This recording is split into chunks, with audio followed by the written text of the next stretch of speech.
It's 8:37 on WMAL. Brian Neiman, Major Garrett from National Journal, in for Brian Wilson this morning. Peter Franchot joins us now, Maryland State Comptroller, the tax man, and there is going to be a special session on expanding gambling in the state. And Mr. Franchot, I know that you haven't been on board with gambling for quite some time, but from a fiscal point of view, is it helping the state? I mean, revenue is coming in from these gambling machines. Why wouldn't you want gambling in the state of Maryland? Well, revenue is coming in, but a lot more revenue is going out. I've written checks for $260 million of taxpayers' money to these gambling companies to buy their slot machines, if you can believe it. And to date, we've gotten about $200 million back. Now, you're right. Ultimately, there's going to be some money coming in, but it's never going to be what they say it is. This special session, Brian, is not about jobs. It's not about revenue. It's all about the national gambling industry. It's highly irregular to bring the legislature back to aid a specific industry like this. We'd never do that in Maryland. And if we were going to have a special session, why don't we have one about the real Maryland families that are losing their jobs, and or the seafood industry, or the agriculture industry, or the manufacturing industry, something that's really struggling in Maryland. But for goodness sakes, don't bring everybody back to give a big sweetheart deal to these gambling. Well, there's a reason to do that, though, isn't it? Because it has to be on a referendum, and they have to do it this year rather than doing it later. Yeah, but how troubling is it to sit there and from the outside and say, these are the same companies that run Nevada and Las Vegas and Atlantic City. This whole industry is one half step away from organized crime, as you know. And here we are, not just with the slots we approved, we're rolling the red carpet out for a huge expansion. And I just think to the Marylanders looking at it from the outside in, they just are completely perplexed as to why. Well, let me ask you this, though. What's so special about gambling? Why don't we grow our economy the old-fashioned way with manufacturing and life sciences, retail? Well, I'm sure there are a lot of people who agree with you on that, but there's always saying that the house always wins, and if the state is taking 67% of the revenue from these casinos, how could you not win financially? Well, that's an interesting thing, because the Democrats are always talking about taxing the rich, where apparently part of this casino expansion is to have a dramatic reduction in taxes for these casino companies. Let me just say, as the chief fiscal officer of the state, Brian, and I'm not fighting the issue on the merits. I'm just saying this gambling experiment that we have in Maryland has not worked. It's not about jobs. It's not about revenues. It's not about tax relief.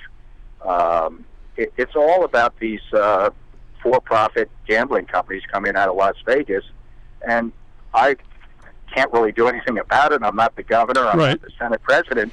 But, boy, is it troubling to look at this, because it is I don't want to be too pejorative, but it's a really, I just feel like I'm looking at a bunch of red carpet being rolled out for a bunch of trash to come in from around the country, and it's. Well, but have you been to these? I just don't get it. Why Maryland has dropped to this level where we have to have a special session and pretend it's a crisis when it isn't a crisis. We go way outside the regular order of business, which is a legislative session when we can look at things. We have no idea what contributions have been made to politicians in Annapolis.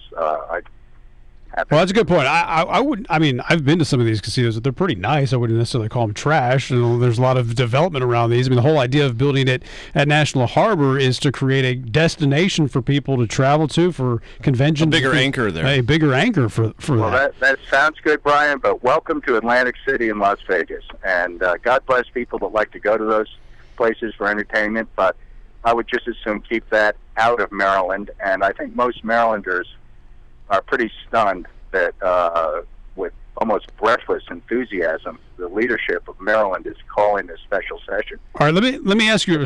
Bring all these folks back in with tax breaks, which will lower the revenues. Well, the tax breaks would be, hey, if you guys actually buy the machines, because the money that you were talking about earlier, the state is actually buying these the machines, right? That's... Yeah, well, Brian, here's the question. 400 jobs were lost in Hagerstown 2 weeks ago when Unilever closed their plant. Sparrow Point steel plant's up for auction in Baltimore. That's a crisis. Those are Maryland families we need to help. Instead, we're falling all over ourselves to make it up to casino companies based on what they tell us they're losing or they're not losing. I mean, this is just beyond belief that we're bringing everybody back in under the emergency powers of a special session. I mentioned that it was irregular. I think it's highly irregular. I think the state is playing with fire. And, I hope everybody's keeping a close eye on what's going on down there because, look at New Jersey and look at Nevada. Is that what we want in Maryland?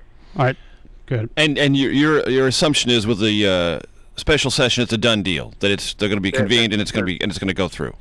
Right. Well, that's I think everybody's assumption from looking at it. It's a bare knuckles exercise. The governor's fully engaged. He's the only one that could stop this charade. But it is what it is. They have the gambling companies have their hooks into Annapolis. The gambling money is all over the town of Annapolis. You're never going to get it out of the body politic now.